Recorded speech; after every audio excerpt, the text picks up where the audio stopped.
বিসমিল্লাহির রহমানির রহিম। প্রিয় শিক্ষার্থীরা, আজকে তোমাদের বছরের শেষ ক্লাস অর্থাৎ 2021 সালের আজকে 30 ডিসেম্বর। আজকের পর তোমরা এই বছর অর্থাৎ 2021 সালে আর কোনো ক্লাস পাচ্ছ না। আগামীকাল 31 ডিসেম্বর, এরপর আমাদের নেক্সট ডে স্যাটারডেতে 1 জানুয়ারি। সো আজকে আমরা অষ্টম অধ্যায় বৃত্তের 18 নম্বর উপপাদ্যটি তোমাদেরকে করাবো। আমি আশা করি তোমরা মনোযোগ সহকারে এই উপপাদ্যটি বোঝার চেষ্টা করবা এবং এখান থেকে কিভাবে সৃজনশীল তৈরি করা যায় এই সিস্টেমটা একটু ফলো আপ করবা। আজকে আমাদের জ্যামিতির নাম হচ্ছে বৃত্তের সকল সমান জ্যা কেন্দ্র থেকে সমদূরবর্তী।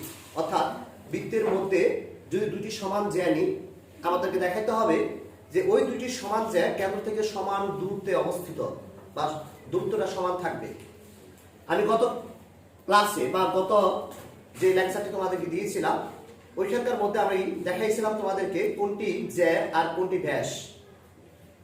আজকেও ঠিক সেম এরও ধারাবাহিকতা দেখাবো তোমাদেরকে। যে আমি একটা এখানে বৃত্ত আঁকলাম, এখানে নিলাম আমরা কেন্দ্র। দেখো এখানে কেন্দ্র নেওয়ার পরেও তোমরা অনেকে দেখা গেছে যে এই বৃত্তটি দুটি জ্যা আঁকতে একটু তোমাদের হেজিটেশনে পড়া লাগে। তো আমি তোমাদেরকে একটি সহজ ক্লু আজকে এই ক্লাসে তোমাদেরকে বলে দেব। তোমরা একটি স্কেল নেবা, ওই স্কেল দিয়ে এখানে বসাবে। এখানে বসাইয়া এখানে এই বিন্দু পর্যন্ত যে দূরত্বটা থাকবে তুমি সোজা করে টানবে।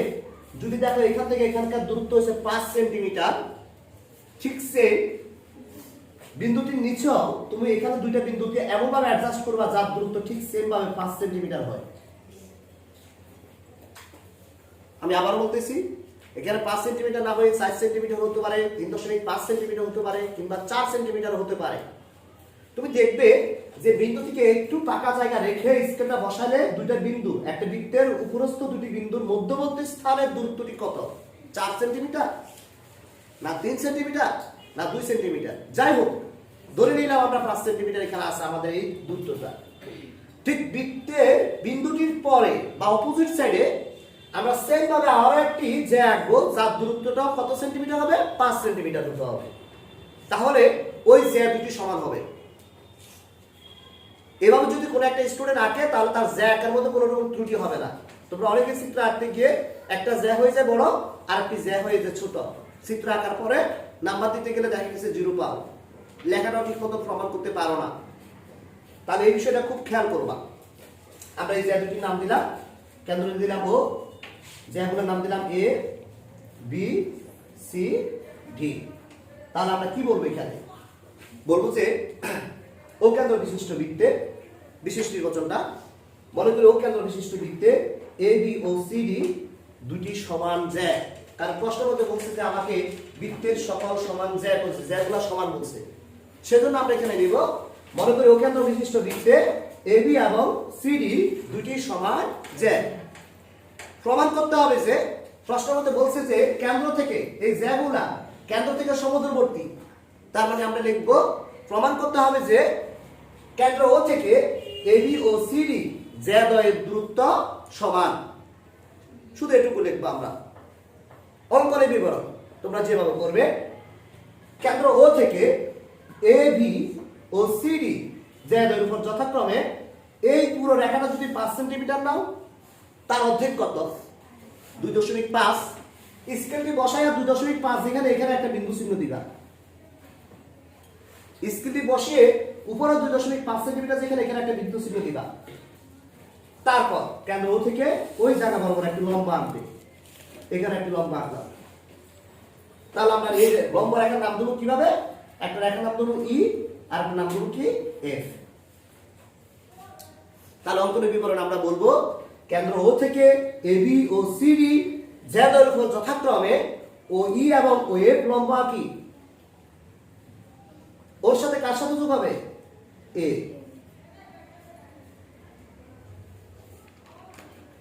ওর সাথে সির সাথে যোগ হবে। তাহলে ও কমা এ এবং ও কমা সি কি করি? যোগ করি। অঙ্কনের বিবরণ এইটুকু। আমি আরেকবার বলতেছি, কেন্দ্র ও থেকে এবি এবং সিডি জ্যা দ্বয়ের উপর যথাক্রমে ও ই এবং ও এফ লম্ব আঁকি। ও কমা এ এবং ও কমা সি যোগ করি। প্রমাণে গিয়ে এখন আমরা করব। আমি প্রমাণটা লিখে বুঝিয়ে দিচ্ছি তাতে তোমাদের বোঝার সুবিধার্থে।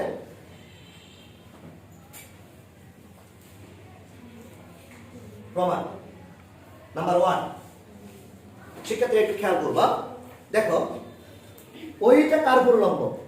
এ বির উপরে, আর ওই একটা কার উপর লম্ব? সি বির উপরে। আমরা লিখবো এখানে চিত্রে ওই লম্ব এবি ও ওয়ের লম্ব সিডি। আচ্ছা, যদি ওইটা এবি এর উপর লম্ব হয় তাহলে আমরা এখানে একটা জিনিস লিখতে পারবো, সেটা হচ্ছে কি যে এই এর সমান বি, অর্থাৎ এ থেকে এই দূরত্ব যা, বি থেকে এই দূরত্ব যা। কারণ চিত্র আঁকার শুরুতে আমি বলে দিছি যে তোমাদের এটা যদি 5 সেন্টিমিটার হয়ে থাকে তোমরা 2.5 সেন্টিমিটার মাঝখানে একটা বিন্দু চিহ্ন দিয়ে তারপর লম্ব রেখাটা যোগ করবা। তাহলে এখানে লিখতে পারবো এই সমান কত? বি। আমরা লিখবো এই সমান বিই, এবং ঠিক সেম ভাবে এখানে লেখা যাবে সিএফ সমান ডিএফ, সিএফ সমান ডিএফ। ওকে, এবার আসো যে এইটা কার অর্ধেক? পুরো রেখাটা হচ্ছে এবি, তাহলে এইটা হচ্ছে এবি এর অর্ধেক। তাহলে আমরা এখানে লিখবো সুতরাং এই সমান হচ্ছে কত? হাফ এ পি, এবং as a same way CF সমান কার অর্ধেক? CD এর অর্ধেক। তাহলে আমরা এখানে লিখব CF সমান হাফ CD। ওকে, কিন্তু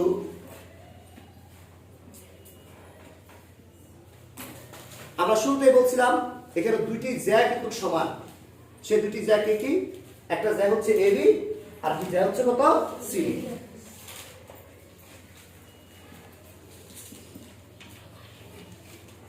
আচ্ছা, এখানকার মধ্যে আমরা যদি একটা জিনিস দেখি যে এবি এর আগে যদি একটা হাফ ইউজ করি, সিডি এর আগে যদি একটা হাফ ইউজ করি, আমি একটু ব্রেকেটে দেখাই দিচ্ছি, নোটস দিয়ে দিচ্ছি। হাফ দুইটা পাশে আমরা গুণ করে নিলাম, হাফ এবি সমান হাফ সিডি। সুতরাং দিয়ে আমরা কি লিখতে পারি? দেখো তো এই হাফ এবি এর মান কত দেওয়া আছে? এই, তাহলে আমরা এখানে এই লিখতে পারি সমান এই যে হাফ সিডি এর মান কি দেওয়া আছে? সিএফ, তাহলে আমরা এখানে সিএফ লিখতে পারি। এবি সমান সিডি হয় আমরা কি লিখতে পারবো? এই সমান সিএফ। আমাদের 1 নম্বর ধাপটা শেষ এই পর্যন্ত। আমরা এখন 2 নম্বর ধাপটি সমাধান করব। 2 নম্বর ধাপটি সমাধান করতে হলে তোমাদেরকে মনে রাখতে হবে উপপাদ্য 17 নম্বর উপপাদ্য আমরা যেটা গত ক্লাসে পড়াইছিলাম, পূর্বের ভিডিওতে তোমরা দেখতে পাবে। ওইখানে যেরকম দুটি ত্রিভুজ নিয়ে দুটি ত্রিভুজের মধ্যে আমরা 3টি সত্যতা প্রমাণ করে ত্রিভুজ দুটি সর্বসম লিখেছিলাম, তারপর দুটি কোণ সমান লিখেছিলাম। হ্যাঁ, এখানেও ঠিক সেম, আমাদের এখানেও দুটি ত্রিভুজ আছে। এটা হচ্ছে নাম্বার 1, এটা হচ্ছে নাম্বার 2। এক নম্বর ত্রিভুজটার নাম কি? ত্রিভুজের বিন্দু কিন্তু 3টা। তুমি যেভাবে বলো ত্রিভুজ তো হলে হয়েছে। কোন একটা স্টুডেন্ট যদি বলে স্যার আমি এ ও ই বলবো, বললে কেউ যদি বলে স্যার আমি এ ই ও বলবো, এটা কি ত্রিভুজ হবে না? অবশ্যই হবে। কেউ যদি এটুকু বলে স্যার আমি ও এ ই কিংবা ও ই এ বলবো, যেভাবে বলো না কেন একটা ত্রিভুজের 3টি বিন্দু, ওই 3টি বিন্দু হলেই তোমার এটা ত্রিভুজ হবে, এতে কোনো ভুল নেই। তাহলে আমরা আমাদের বুঝার সাথে আমরা করব ত্রিভুজ ও ই এ, আর কি ত্রিভুজের নাম কি? ও এফ সি অথবা ও সি এফ, যেভাবে বলতে চাও অসুবিধা নেই। এখন ত্রিভুজ ও এ ই ও ত্রিভুজ ও সি এফ এ, এই দুইটি ত্রিভুজের মধ্যে আমরা 3টি সত্যতা প্রমাণ করব।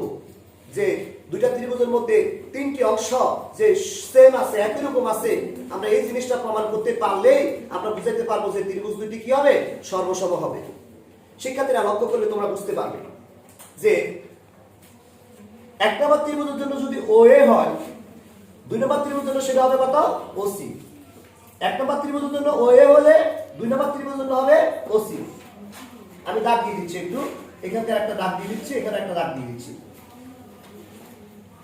ও এ সমান ও সি, এটা একই বৃত্তের ব্যাসার্ধ, বৃত্তের ব্যাসার্ধ বলে এটাকে চিহ্নিত করা হয়। একই বৃত্তের ব্যাসার্ধ।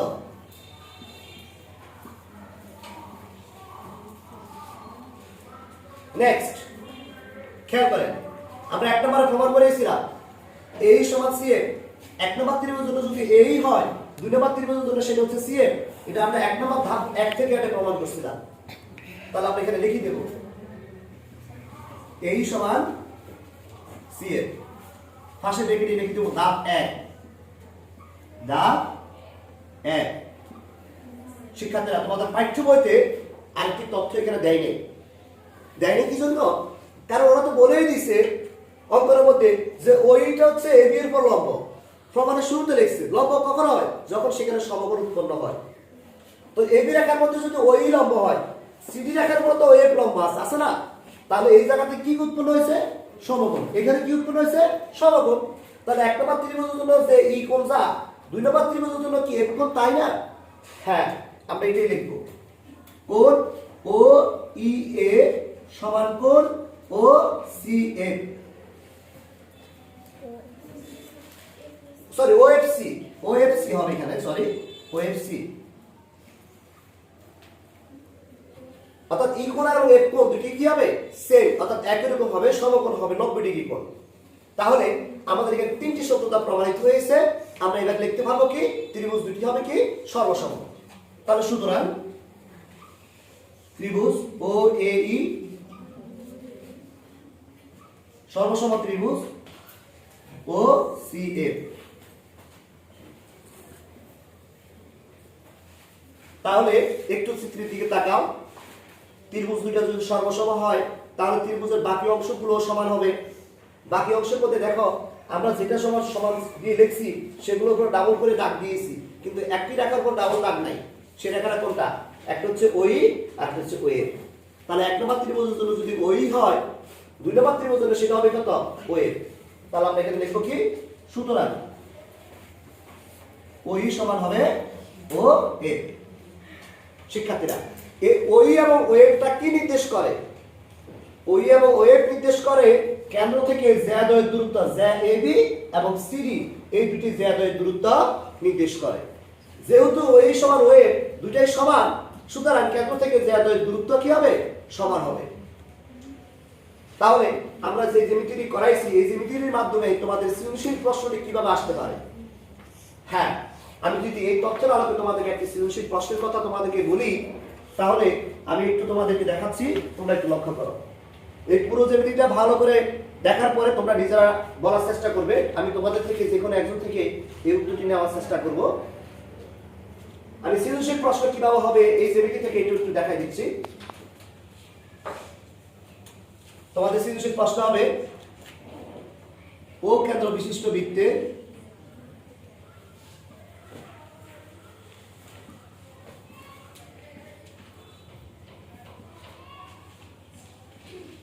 এবি ও সিডি দুটি সমান জ্যা। সৃজনশীলের ক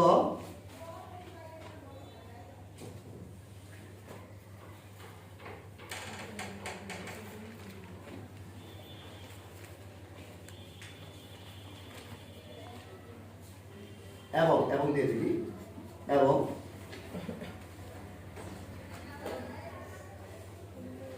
ওই লম্ব এবি ও ওই লম্ব সি হলে সৃজনশীলের ক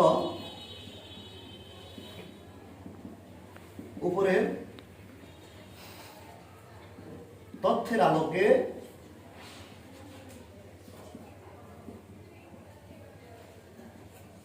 চিত্রটি আঁকো। খ প্রমাণ করো যে ওই লম্ব সমান ওয়েভ। অর্থাৎ আমরা সর্বশেষ যে অংশটি তোমাদেরকে দেখাইছিলাম যে ওই সমান ওয়েভ, তোমরা উপযুক্ত তোমাদেরকে প্রমাণ করলেই হয়ে যাবে। শেষ কথাটি লেখার দরকার হবে না। আজকে এই পাঠটির আলোকে তোমাদের ভিতর থেকে যে কোনো একজন এসে বলে এটা আমাদেরকে প্রমাণটা বলবে। কে পারবে? এনিওয়ান?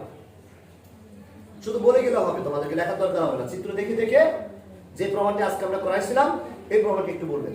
এনিওয়ান কাম, ওকে জায়গা দাও।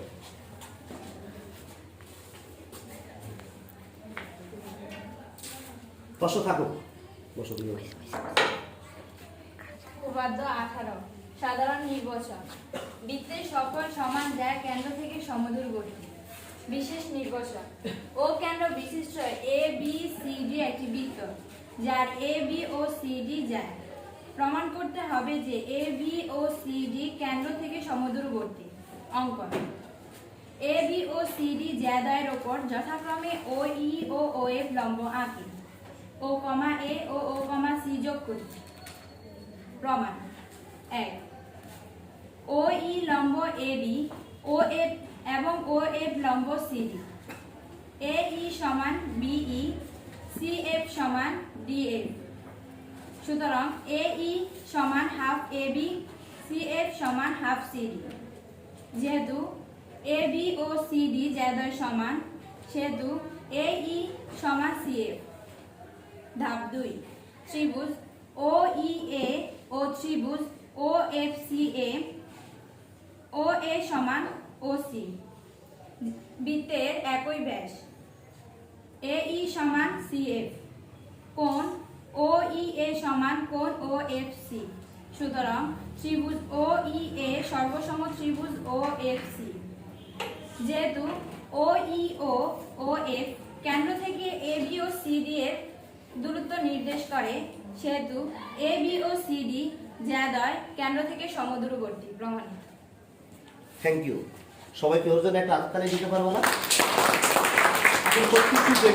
প্রত্যেকটি জ্যামিতি আমাদেরকে এভাবে শিখতে হবে। অর্থাৎ তুমি টিচার যা বলে সেটা শুনে তোমাকে সাথে সাথে এটাকে মনে রাখতে হবে। এটাকে মুখস্থ করার কিছুই নেই।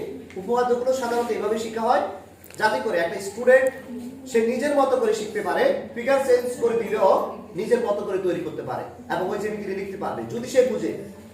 আর যদি কেউ মুখস্থ করো না বুঝে তাহলে তোমাকে ফিগার চেঞ্জ করে দিলে অঙ্কের যদি তুমি শিখেছ এ বি এবং সি ডি দ্বারা যে তোমাকে পরীক্ষার হলে চলে আসলো হ্যাঁ P Q R S T দ্বারা, এর যার নাম দিল পি কিউ আর এটার নাম দিল আর এস, তখন তুমি বলবা এটা তো আর পারি না। দেখেছে একই জিনিস তুমি পড়েছো জানা আছে কিন্তু তুমি উত্তর দিতে পারবে না। শিক্ষার্থীরা তোমাকে যাই শিখবা যে বিশেষ করে গণিতের ক্ষেত্রে সেটাকে আবার তুমি সৃজনশীল করার চেষ্টা করবা, প্রশ্ন তৈরি করার চেষ্টা করবা যে এটার দ্বারা কিভাবে সৃজনশীল প্রশ্ন তৈরি করা যায়। দেখবা তুমি অবভিয়াসলি ভাবে গণিতে অনেক ভালো করতে পারবে। আজকের ক্লাসটি এ পর্যন্ত। সকলকে ধন্যবাদ।